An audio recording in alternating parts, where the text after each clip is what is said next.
Tuhan melakukan, menggenapkan apa yang diwahyukannya kepada saudara dan saya. Yang diperlukan adalah percaya.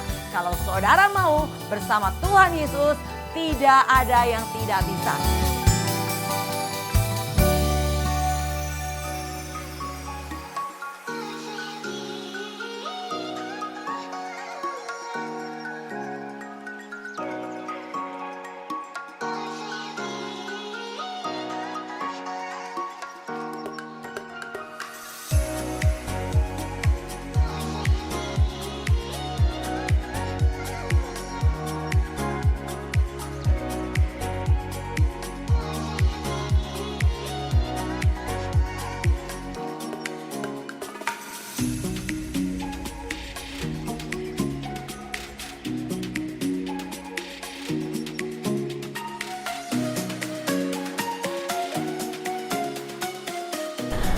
Shalom sahabat Bravo, salam jumpa kembali bersama GOB, Generation of Breakthrough. Hari ini saya akan bahas satu tema, menjadi seperti anak kecil. Sebelumnya mari kita satukan hati kita berdoa. Haleluya, betapa kami bersyukur Tuhan terus mengajar kami, membimbing menuntun kami. Bawa kami ke dalam pengertian, lepas pengertian yang baru ya Tuhan. Untuk kami mengenal jalan Tuhan. Berbicaralah Tuhan, kami siap mendengarkan dalam nama Tuhan Yesus. Haleluya, amin. Saudara, bacaan kita dari Matius 18 ayat ketiga. Lalu berkata, aku berkata kepadamu, sesungguhnya jika kamu tidak bertobat dan menjadi seperti anak kecil ini, kamu tidak akan masuk ke dalam kerajaan sorga. Ya saudara, dikatakan kalau kita tidak menjadi seperti anak kecil, kita tidak masuk kerajaan surga. Wow, ini penting banget, berarti kita perlu tahu ya, apa sih rahasianya menjadi anak kecil supaya kita masuk kerajaan surga ya. Nah, mengapa kita harus menjadi seperti anak kecil? Kita pelajari di sini. Untuk masuk surga, apa yang harus kita lakukan? Pertama, kita harus bertobat. Kedua, gaya hidup kita sehari-hari seperti anak kecil. Oke, kita akan pelajari ciri-ciri anak kecil seperti apa ya saudara. Pertama, anak kecil tuh suka nangis saudara. Nah, artinya seberapa sering kita menangis di hadapan Tuhan saudara. Bukan nangis jadi cengeng seperti anak kecil begitu enggak ya. Tapi di hadapan Tuhan saudara. Saya percaya semakin kita mengenal Tuhan. Wah, semakin kita cengeng saudara. Sebentar kita nangis. Kita terharu akan kasih Tuhan. Kita terharu atas kebaikan Tuhan ya. Saudara, makanya memangnya dikatakan menangisnya bukan karena kekurangan uang ya saudara. Atau dibully orang. Bukan karena masalah, tetapi menangis karena merasakan hadirat Tuhan. Nah inilah saudara, kalau kita makin dekat sama Tuhan, saya percaya saudara jadi orang yang cengeng ketika datang berhadapan dengan Tuhan. Jadi kembali tadi, cengeng atau nangisnya bukan karena dibully, bukan karena gak punya uang, bukan karena masalah. Tapi menangisnya adalah karena merasakan hadirat Tuhan, kasih dan kebaikan Tuhan. Lalu ciri anak kecil lainnya, tidak menyimpan kesalahan orang. Anak kecil cepat mengampuni saudara. Kalau kita lihat anak kecil berantem, wah mamanya ikutan berantem saudara. Mamanya masih belum bisa mengampuni, anaknya udah main lagi. Nah itu ya saudara, bedanya anak kecil. Nah dikatakan tidak menyimpan kesalahan orang. Nah saudara, jangan sampai hanya karena kata-kata yang salah sedikit aja kita mulai tersinggung. Kita dipendam dalam hati, tidak mau bertemu, tidak mau ngampuni. Ujungnya adalah pasti mengurangi jam ibadah dan berhenti melayani dan pindah gereja. Ini yang seringkali dilakukan oleh banyak orang saudara. Tetapi kita harus belajar seperti anak kecil tidak menyimpan kesalahan orang. Kalau orang bersalah kepada kita ya udah ampuni. Bahkan 1 Korintus 6 ayat 7 berkata begini. Adanya saja perkara di antara kamu seorang terhadap yang lain telah merupakan kekalahan bagi kamu. Kenapa sih kamu gak lebih suka diperlakukan dengan tidak adil? Kenapa sih kita gak lebih suka dirugikan? Udah gak apa-apa ya saudara ya.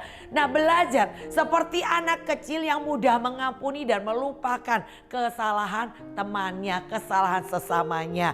Jadi jangan simpan di hati dengan amarah, sakit hati, kecewa, gak bisa ngampuni. Nanti ujungnya pasti kalau saudara tidak mengampuni, kalau saudara menyimpan kepahitan, ujungnya adalah pasti saudara mengurangi jam ibadah. Pasti saudara akan menjauh daripada Tuhan. Akhirnya berhenti pelayanan dan pindah gereja. Nah itu seringkali banyak orang melakukannya saudara ya. Ingat, tidak ada gereja yang sempurna. Tuhan berkata kesempurnaan bukan karena gereja besar, bukan karena hamba Tuhannya hebat, tapi kesempurnaan kita akan kita dapat di dalam ketekunan kita mengiring Tuhan, ketekunan kita dalam melayani Tuhan, ketekunan kita dalam mempraktekkan firman Tuhan. Nah, inilah saudara yang akan menyempurnakan iman kita. Oke saudara, anak kecil selain suka menangis dan tidak menyimpan kesalahan orang, anak kecil tidak suka bohong. Seringkali nih ada yang bilang begini nih, nanti bilang ya kalau si A datang bilangin mama nggak ada. Wah, datanglah si A. Terus ketika dibuka pintu anaknya bilang gini, mama bilang mama nggak ada gitu kan. Padahal mamanya ada ya saudara. Anak kecil tuh polos, nggak bisa nyimpan, nggak bisa berbohong saudara ya. Jadi itulah yang harus kita lakukan ya. Dikatakan jangan berbohong, bahkan berbohong untuk kebaikan juga tidak boleh ya saudara ya. Nggak ada bohong untuk kebaikan, bohong ya bohong. Tetap aja kebohong itu tidak masuk surga ya. Karena kebohongan itu adalah pengajaran daripada si iblis. Dia adalah raja dari segala pendusta. Dia adalah bapaknya segala pendusta dikatakan. Jadi ingat saudara, seorang anak kecil tadi nggak suka nangis, lalu cepat mengampuni kesalahan orang, nggak suka berbohong. Dan anak kecil tuh selalu ingin dekat dengan orang tuanya. Wah, kalau ada orang tuanya aman ya perasaannya ya. Nah, begitu juga saudara. Sikap anak kecil ini yang harus ada pada kita terhadap Bapa di surga. Selalu ingin dekat Tuhan, selalu rindukan hadiratnya, selalu rindukan kebersamaan dengan Tuhan. Nah, seperti inilah yang harusnya ada pada saudara saya. Karena kalau kita tidak demikian dikatakan tidak masuk surga. Wah, hukumannya bicara kekekalan nih saudara ya. Jadi makanya kita perlu konsen tentang hal ini. Jadi orang anak kecil selalu ingin dekat dengan orang tuanya. Jadi kalau kita ingin selalu dekat Tuhan tanpa ada alasan, artinya hati kita bersih, hidup kita kudus. Itu aja ya saudara ya. Pokoknya murni-murni aja dah ya ikut Tuhan itu. Jangan ada motivasi lain, jangan ada permintaan-permintaan. Saudara datang sama Tuhan hati murni aja, pengen deket sama Tuhan, pengen nyenengin hati Tuhan. Nah, itu yang harusnya ada pada saudara saya. Kalau saudara datang kepada Tuhan dengan rasa cinta, saya percaya tidak ada yang bisa memisahkan saudara daripada Tuhan. Walaupun saudara diperlakukan dengan tidak adil, dihina, gak dianggap, gak dihargai, saudara akan tetap melayani Dia. Saudara akan tetap dekat dengan Tuhan, saudara akan tetap cinta kepada Tuhan. Nah, ini sikap anak kecil ya saudara. Lalu sikap seorang anak kecil adalah selalu dituntun orang tuanya. Seorang anak selalu dituntun orang tuanya. Demikian juga dengan kita. Tuhan selalu menuntun, mengajar, membimbing manusia. Tetapi seringkali kita yang gak mau dengar. Kita yang gak mau dilekatkan dengan Tuhan. Kita yang bersandar dengan pikiran kita sendiri. Inilah yang membuat yang dikatakan kalau tidak berlaku seperti anak kecil, tidak masuk surga saudara. Ya jadi belajar saudara untuk kita berikan diri kita dituntun oleh Tuhan, diajar sama Tuhan. Setiap kali saudara datang kepada Tuhan, sesungguhnya Tuhan mengajar, membimbing, menuntun kita untuk kita mengerti jalan kebenaran. Untuk hidup kita tidak menyimpang ke kanan ke kiri. Untuk hidup kita ada di dalam jalan-jalannya Tuhan. Dan jalan Tuhan itulah membawa kita kepada keselamatan jiwa kita. Jalan Tuhan itulah yang mengubah hidup saudara dari manusia duniawi menjadi manusia surgawi. Yaitu jalan-jalan Tuhan. Bagaimana caranya? Dengar ya saudara ya. Makanya saudara setiap undangan-undangan panggilan surgawi yang ada di hadapan saudara melalui gereja lokal atau komunitas yang saudara ikuti. Mari datang hampiri Tuhan. Mari datang dekat ya saudara, beribadahlah kepada Tuhan. Di situ Tuhan akan mengajar, membimbing dan menuntun kita semuanya. Jadi pasang telinga dengar dan mari beri diri kita dilekatkan kepada Tuhan. Tuhan punya janji saudara. Sekiranya engkau mau dilekatkan kepadaku, Yeremia 13 ayat 11 dikatakan, maka engkau akan menjadi orang-orang yang ternama, terpuji, terhormat. Asal kita mau dilekatkan kepada Tuhan, di situ Tuhan mengajar, membimbing, menuntun kita. Kalau kita mau dengar dan mau belajar untuk melakukannya, tentunya dengan minta kekuatan atau pertolongan Roh Kudus, saudara pasti bisa. Tuhan dikatakan akan turut bekerja bagi setiap kita orang yang mengasihi Tuhan, yang mau melakukan perintahnya dengan ketaatan. Nah saudara, jangan bersandar dengan pikiran kita sendiri. Tundukkan pikiran kita kepada pikiran Kristus. Apa kata Tuhan bukan apa kata kita saudara. Seringkali kita menggunakan pikiran kita dengan asumsi-asumsi kita saudara. Belum terjadi kita sudah berasumsi. Dan sebagian besar dari segala asumsi, kekhawatiran saudara itu tidak terjadi. Jadi ingat, ke depan bukan milik kita, itu milik Tuhan. Bagian saudara sekarang putuskan untuk mendekat dan melekat kepada Tuhan. Ya, sikap seorang anak kecil selalu dituntun orang tuanya. Dan yang keenam, percaya penuh kepada orang tuanya. Demikian juga seharusnya kita bisa mempercayakan hidup kita kepada Tuhan nih saudara. Di tangan penjunan yang hebat, yaitu Tuhan Yesus. Ada penjunan saudara saya. Percayalah saudara akan menjadi indah pada waktunya. Tidak ada seorang penjunan yang sengaja menciptakan bejana yang jelek, buruk rupa, gak bagus. Gak mungkin saudara. Seorang penjunan, pembuat bejana pasti akan membuat bejana yang sangat indah dipajang di depan tokonya. Sehingga orang melihat, orang mau datang mampir untuk membeli produknya si penjunan itu. Begitu juga saudara dan saya di tangan Tuhan. Di tangan penjunan yang hebat. Berikan kesempatan Tuhan membentukmu. Beri kesempatan Tuhan akan memproses engkau, menjadikan kita indah pada waktunya. Tuhan akan buat kita indah. Tuhan akan buat kita menjadi orang-orang hebat. Orang-orang yang diperlengkapi dan dipakai Tuhan bagi pekerjaan yang mulia. Bahkan Tuhan berkata, tidak cukup kau hanya menjadi hambaku, tapi aku mau menjadikan kau terang bagi bangsa-bangsa. Ini janji Tuhan. Asal kau mau memberikan dirimu untuk dibentuk sama Tuhan, sesukanya Tuhan. Jangan cuma nyanyi saudara, ada banyak orang nyanyi yang berjoget-joget ya. Suka-sukamu Tuhan, kita begitu suka-sukamu Tuhan. Ya baru diproses sedikit aja udah ngamuk-ngamuk, udah marah-marah saudara. Gak boleh begitu, gak apa-apa. Tuhan bantu kita caranya apa terserah. Percaya saja kepada Tuhan. Bahwa Tuhan membentuk kita, Tuhan memproses kita. Semua pasti ada tujuan baik Tuhan di dalamnya. Jangan cepat marah, baru diproses sudah ngamuk. Padahal sebetulnya di balik proses itu ada sesuatu yang Tuhan mau lakukan buat kita, segala yang baik. Kalau Yusuf ngamuk, marah waktu diproses, dia dibuang ke sumur, dijual sebagai budak, difitnah, masuk penjara. Kalau Yusuf gak terima proses itu, gak mungkin dia menjadi seperti yang Tuhan rencanakan. Menjadi seorang penguasa kedua di tanah Mesir. Dan Tuhan memberkati Yusuf membalikkan telapak tangan saudara. Hari ini ia sebagai narapidana, hari yang sama dia menjadi penguasa. Dan Tuhan yang sama yang disembah Yusuf adalah Tuhan yang sama yang saudara dan saya sembah. Kalau Tuhan mau memberkati kita hari ini pun engkau akan diberkati. Hari ini pun kalau Tuhan mau doamu engkau dijawab. Yang penting adalah kau harus lewati proses. Terserah Tuhan, suka-suka Tuhan memproses membentuk saudara. Oleh karena itu baik sekali kalau kita memulai hari kita bersama dengan Tuhan. Datang pagi hari, serahkan hidupmu kepada Tuhan.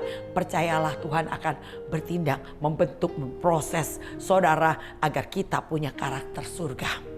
Nah saudara, percaya kepada Tuhan. Pada waktu kita sakit, bisakah kita percayakan sakit kita untuk disembuhkan oleh Tuhan? Ketika salah seorang ibu yang kena sakit Alzheimer, sudah memang udah gak bisa apa-apa ya.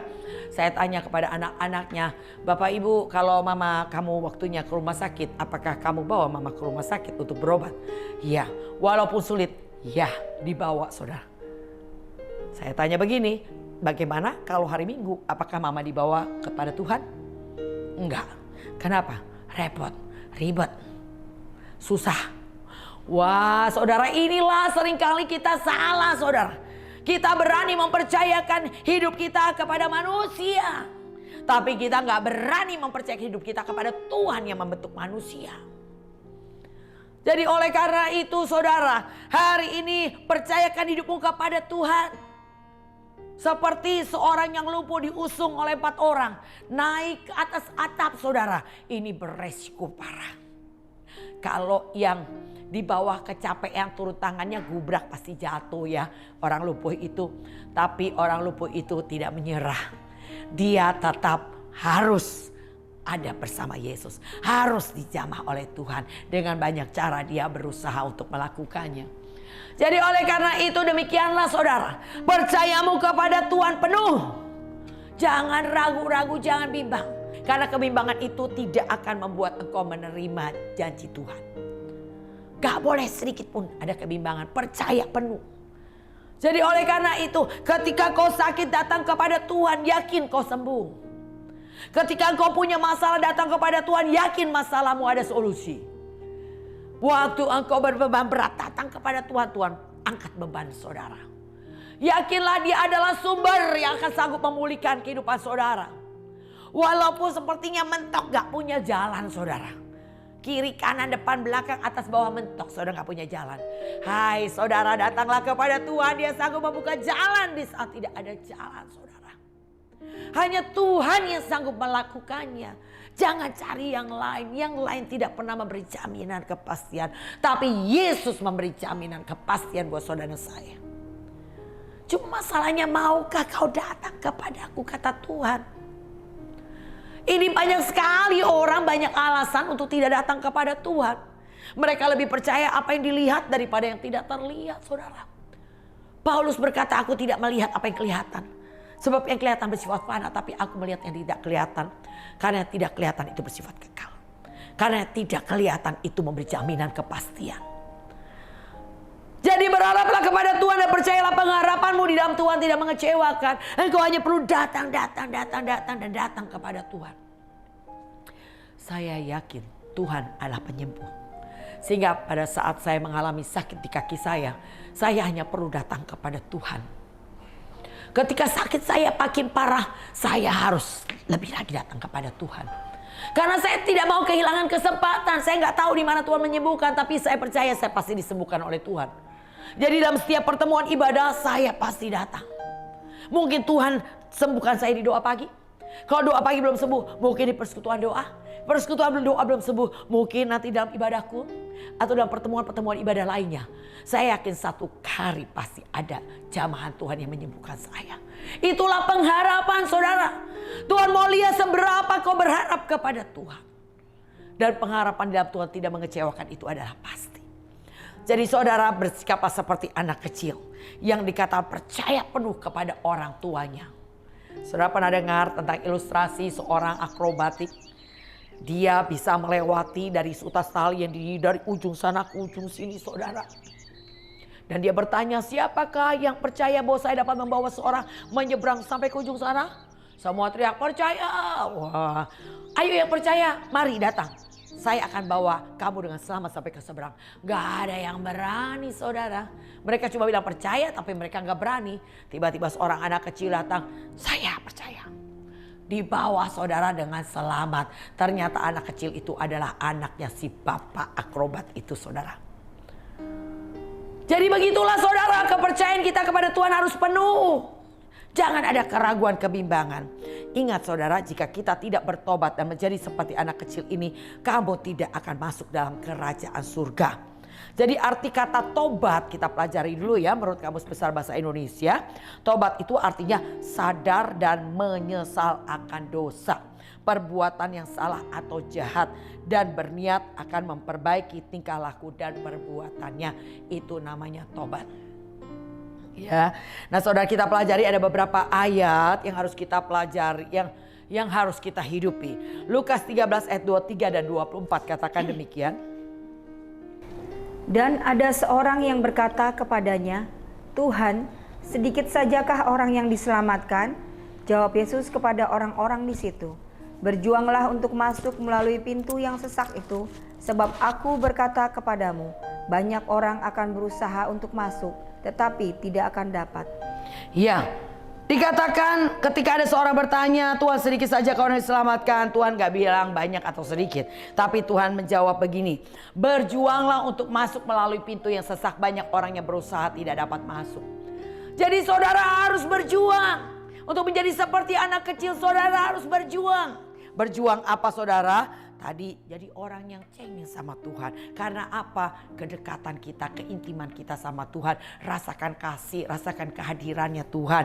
Dan tidak menyimpan kesalahan orang, mudah mengampuni saudara. Gak suka bohong lagi. Selalu ingin dekat dengan Tuhan. Dan selalu mau dituntun, mau diajar oleh Tuhan. Dan percaya penuh kepada Tuhan. Nah ini semua harus dilakukan dengan berjuang. Gak bisa cuma berusaha. Untuk saudara sampai kepada tujuan, yaitu kemuliaan kerajaan surga, saudara harus melalui pintu yang sempit dan sesak. Nggak enak saudara, tapi percayalah ada penolong yang akan memampukan kita untuk melewati jalan yang sempit dan sesak untuk kita bisa bertahan sampai garis finish. Ya, dan juga saudara perhatikan Matius 7 ayat 13 dan 14. Masuklah melalui pintu yang sesak itu, karena lebarlah pintu dan luaslah jalan yang menuju kepada kebinasaan, dan banyak orang yang masuk melaluinya. Karena sesaklah pintu dan sempitlah jalan yang menuju kepada kehidupan, dan sedikit orang yang mendapatinya. Iya, dikatakan masuklah melalui pintu yang sesak itu ya. Kenapa? Karena lebar pintu dan luas jalan menuju kepada kebinasaan, lebar dan luas. Saudara nggak perlu bangun pagi-pagi untuk saudara ikut ibadah doa pagi, menaikkan oh haleluya aku ajaib. Wah nggak perlu, tidur aja bangun siang gitu ya. Nah itu jalannya lebar dan luas saudara. Nggak ada gesekan, aman-aman aja. Kalau banyak orang bilang begini, dulu waktu belum ikut Tuhan Yesus sungguh-sungguh kayaknya aman-aman aja. Sekarang waktu mau sungguh-sungguh ada aja gitu masalahnya. Ya saudara mau aman atau ada banyak masalah. Tapi percayalah walaupun banyak masalah ada Roh Kudus yang selalu memberi kekuatan, yang menolong dan memberi solusi. Saudara justru di tengah masalah saudara kenali Tuhan. Kalau Paulus berkata aku senang dan rela dalam kelemahan, dalam kesesakan, dalam kesakitan. Karena ketika aku lemah aku lihat kuasa Allah yang sempurna.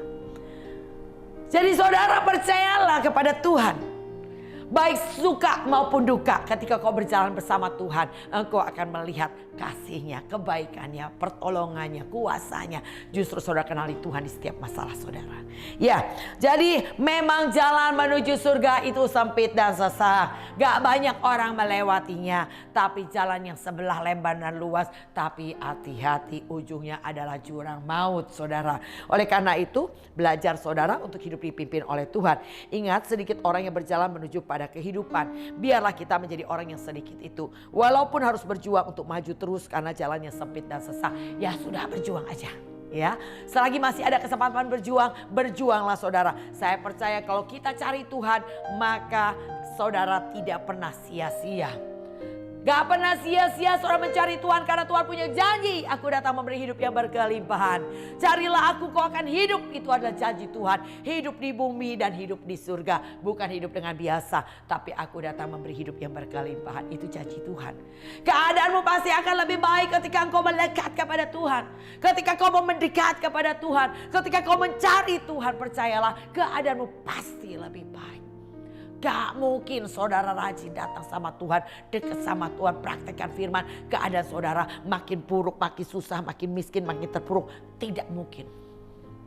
Yang ada Tuhan berkata engkau akan terus naik dan tidak turun. Kau akan menjadi kepala, tidak menjadi ekor. Itu adalah janji Tuhan. Nah sebagai pengikut Kristus atau Kristen disebut ya saudara. Kita harus hati-hati dan berjaga-jaga dengan cara apa? Kita harus hidup melalui pertobatan yang sejati, bukan yang main-main. Bukan tobat. Tobat bukan tomat ya. Tomat tuh tobat kumat. Udah tobat kumat maning ya itu ya. Jangan saudara. Jadi kalau mau bertobat itu saudara harus masuk dalam pertobatan yang sejati. Benar-benar mau berubah. Benar-benar mau dibentuk. Benar-benar mau disempurnakan. Itu yang Tuhan katakan. Jangan suam-suam. Kalau mau panas-panas tobat-tobat sekalian. Kalau nggak mau udah mendingan nggak usah sekalian. Daripada bilang tobat tapi kumat lagi. Amin. Nah penyangkalan diri untuk mengikut Yesus harus ada pada saudara. Belajar sangkal diri, matikan daging agar manusia roh kita semakin kuat saudara. Makanya saudara kita harus melakukan apa yang dikatakan dalam Matius 5 ayat 20. Kalau kehidupan keagamaan kita tidak melebihi ahli Taurat orang Farisi, kita nggak masuk surga. Apa sih yang dilakukan oleh Taurat orang Farisi? Yang dilakukan adalah mereka bayar perpuluhan dan mereka berpuasa seminggu 2 kali. Jadi mari kita lakukan. Lebihnya adalah kalau mereka berpuasa, wah biar orang tahu. Kalau kita nggak usah tahu ya. Saudara cuci muka, kelihatan seger sehingga orang nggak tahu kita berpuasa. Nah ya saudara, seminggu 2 kali minimal kita harus melakukan puasa. Nah berusaha sungguh-sungguh atau berjuang untuk melakukan perintahnya. Ini yang Tuhan mau lakukan, perintah Tuhan itu harus berjuang. Gak bisa cuma berusaha. Tapi Tuhan katakan Yang penting mau, kita pasti bisa. Perintahnya tidak berat, dikatakan 1 Yohanes 5 ayat ketiga. Sebab inilah kasih kepada Allah, yaitu bahwa kita menuruti perintah-perintahnya. Perintah-perintahnya itu tidak berat. Perintahnya tidak menjadi berat kalau saudara mau menurut. Ya, kalau saudara mau menuruti perintahnya nggak jadi berat. Tapi kalau saudara tidak mau, itulah yang membuat perintah itu menjadi berat, saudara. Kalau kita mau, Allah turut bekerja memampukan kita melakukan perintahnya. Ya, jadi saudara harus berusaha sungguh-sungguh ya berjuang untuk menuruti perintahnya. Dan sungguh-sungguhlah mencari kerajaan Allah dan kebenarannya. Ya, dikatakan Matius 6 ayat 33, tetapi carilah dahulu kerajaan Allah kebenarannya, maka semua akan ditambahkan. Ini jelas saudara, bahasanya nggak pakai bahasa planet, saudara. Ini bahasa yang saudara mengerti. Tetapi carilah dulu, ini prioritas. Prioritaskan Tuhan saudara, maka semuanya akan ditambahkan kepadamu. Semuanya akan ditambahkan. Sudahkah saudara memprioritaskan Tuhan dalam segala aktivitas saudara? Kalau saudara ada orangnya, percayalah janjinya, engkau akan pasti ditambah-tambahkan senantiasa. Dan saudara, yang harus kita lakukan yaitu setia sampai akhir. Setialah, setia sampai mati. Ya saudara, setia. Setia apa saudara? Setia mengikut Yesus. Setia apa? Setia melayani Dia. Sampai Tuhan mendapatkan engkau, yang dikatakan berbahagialah hamba yang didapati tuannya sedang melakukan tugasnya. Jadi saudara, hari ini yang saudara sudah ada di dalam melayani pekerjaannya, tetaplah lakukan tugas pelayananmu dan selesaikan. Pada saat Tuhan datang memanggil atau mengubah kita dalam tubuh kemuliaan, engkau sedang didapati sedang melakukan pekerjaannya. Jangan ada yang mengurangi, jangan ada yang mengundurkan diri, jangan ada yang berhenti saudara. Karena kita tidak tahu kapan Tuhan hadir. Tapi yang pasti ini adalah hari ketiganya Tuhan. Hari di mana kita akan bertatap muka dengan Tuhan. Hari di mana Tuhan akan membangkitkan kita saudara. Ini hari ketiganya Tuhan. Seperti Hosea 6 dikatakan ayat 1 ke 2 ya saudara. Di hari ketiganya Tuhan akan bangkitkan kita dan kita akan berjumpa dengan Tuhan. Itu adalah pengangkatan orang percaya. Jadi oleh karena itu saudara, berjaga-jagalah senantiasa dengan cara berdoa. Jaga hati dan tetap berdoa, itu yang membuat kita tidak jatuh dalam pencobaan. Karena ketika kau berdoa, ketika kau beribadah, Tuhan akan mengingatkan kita ketika kita mulai menyimpang, kita dilurusin lagi saudara. Sehingga kita nggak bisa menyimpang. Kenapa? Setiap kali datang sama Tuhan, firman Tuhan mengingatkan kita. Roh Kudus menginsafkan kita akan dosa.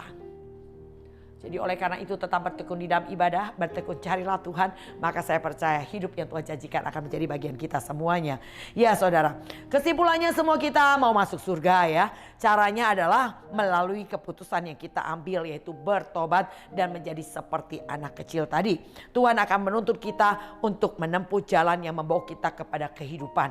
Yang penting adalah nurut aja seperti anak yang kekasih, yang dikatakan Efesus 5 ayat 1. Jadilah penurut Allah seperti anak yang kekasih. Ya saudara, nurut taat itulah yang harus kita lakukan hari ini. Ketika kau tertanam di gereja lokal, taatilah pemimpinmu, hormatilah segala keputusannya, lakukan dengan penuh sukacita. Dan saya percaya saudara akan dipelihara tetap di dalam jalan-jalan Tuhan.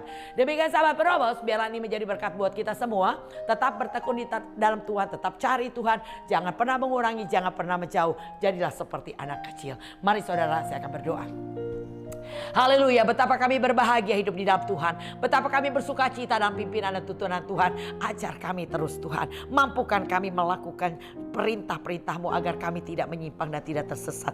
Terpuji nama Tuhan. Hormat kemuliaan hanya dalam nama Tuhan Yesus. Haleluya, amin. Demikian sahabat Penobos, saya tetap mengundang sahabat Penobos untuk bergabung bersama kami dalam komunitas pemuritan GOB. Silakan saudara catat nomor ibu ini dan katakan saya rindu bergabung. Saya akan kasih link Zoom buat saudara. Tapi biarlah saudara sungguh-sungguh mengikuti. Saya percaya kita akan menjadi para penobos yang tidak terhentikan. Walaupun yang dilihat mengecewakan, didengar menyakitkan, dihadapi menakutkan, maju terus sampai garis finish. Tuhan Yesus memberkati. Salam GOB.